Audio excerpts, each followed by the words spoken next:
Let me ask you something. If the United States can capture another country's president, bring him to the United States, charge him and his wife with a crime, what is international law exactly? And what if China or Russia kidnapped the president from one of our allies countries? Would we be feeling the same way about international law at that point? Let's talk about it.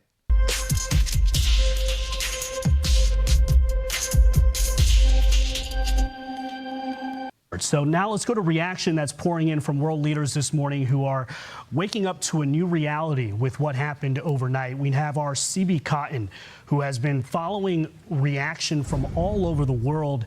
CB, there's been plenty of reaction here in the United States. Democrats, Republicans split on whether or not this was an illegal or legal move.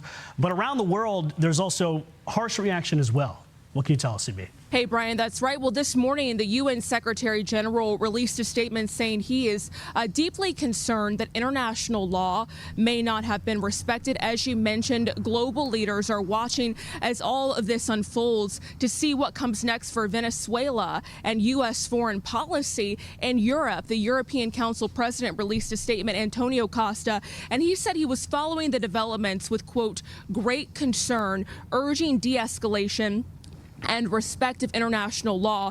Some Latin American countries are also making similar calls. Mexico's President Claudia Sheinbaum reposted the official statement of her country's Ministry of Foreign Affairs, which condemned the strikes as a violation of the United Nations and called for dialogue, not force. U.S. adversaries are also weighing in. Russia's Ministry of Foreign Affairs writing in part on X, quote, the pretext used to justify these actions are untenable.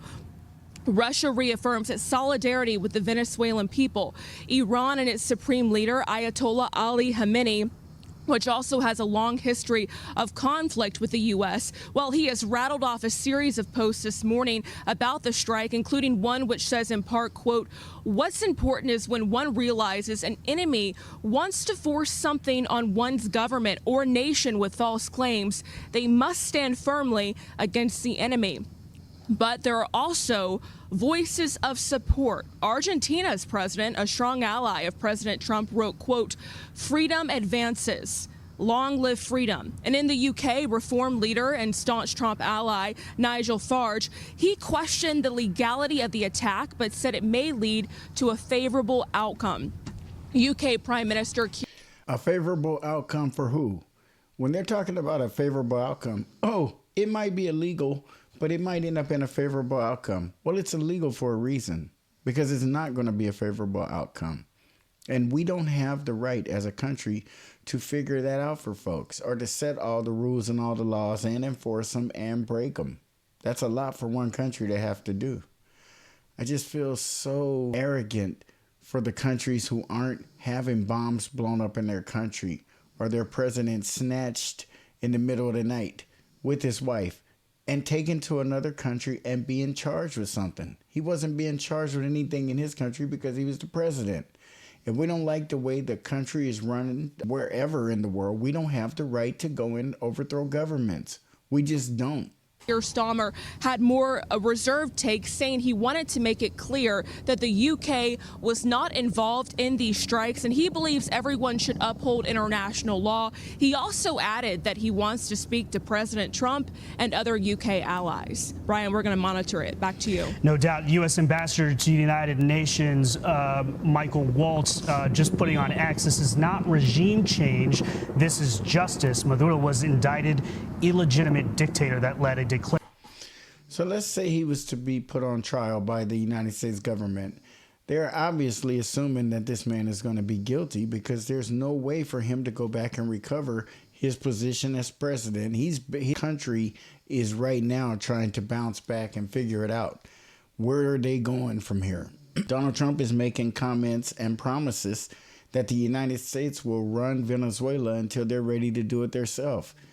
That is very difficult to hear from any country, to know that you can have your president snatched and the people in your country who democratically elected someone lose their right because you decided arresting their president, taking him out of the country, and charging him in your court system or an international court system took precedence and priority over these people's right to elect a president and for them not to be kidnapped like that. If you disagree or don't like the way things are running over there, Donald Trump, you don't agree with the way we run our elections here in the United States. So it doesn't surprise me if you would feel this guy is an illegitimate president or any of that kind of stuff, but you have an opinion like everyone else. It hasn't been proven to the point of where this guy has been convicted of anything, but we have that kind of influence and that kind of stroke that we can just do things based on the way we feel they should be or the way they are, and the rest of the world just has to get in line. Narco-terrorism organization responsible for killing American citizens. All eyes will be on New York City this upcoming week, as well as Caracas, Venezuela. CB Cotton, thank you from the United Nations. Yes, a scary time we're living in, you guys, to think that we have a president, knowing our history, knowing our past, who would even push our country in that direction, who would even push us in a way that we can truly go in over our head, potentially start a world war, potentially disrupt that country at the very smallest. Look, it may not seem like a big deal if we're over here enjoying the sun, enjoying amusement parks, going back and forth to work and seeing our family and friends. And these people are wondering what their next meal is going to look like, what their next day is going to look like, what their government and their country is going to look like. And we cannot say in our Congress, in our president, or in our Supreme Court, in any of those three major branches, that there could not have been a better way to go about this. And that is the bottom line. To think of other people's lives as you think of your own. To think of the discomfort and all the things that those poor people are going to have to go through because you made a decision to go in and arrest their president because you want to link him with drug dealing to the point of where you can swoop in and do a regime change and get it all in one swoop. And the American people are mixed and uninformed, uneducated on a lot of this stuff. And we have all these people pouring into the United States and we wonder why. Continue to disrupt countries, continue to make people's lives uncertain, and they want to go somewhere where they feel there is stability. And the United States is one of those places on earth who appears to have that when it comes to bombs not dropping down in the middle of the night while you're sleeping. Safety and security. And it's a beautiful thing, but it's something that I believe everybody on this planet should have, and not just certain people because what you say goes because you have the bigger bomb, or you have more bombs, or your military is bigger or more powerful or more strategic. It shouldn't come down to that. If you can make laws just because you have more technology when it comes to destruction, and other people in this world have input and things to say, and they should be allowed to. This is their planet too. But it doesn't seem like it's going that way.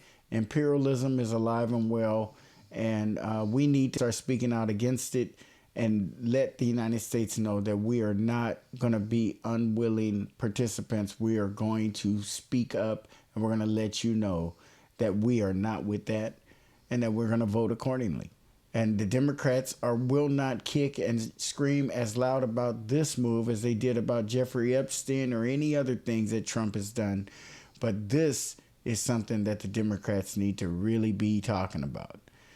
Those who agree with a country having its sovereignty and not being able to have one guy on a whim with a powerful military come in and just change your country's trajectory overnight. It just doesn't seem right. Like, comment, share, please. And we'll see you on the next Black Popcorn.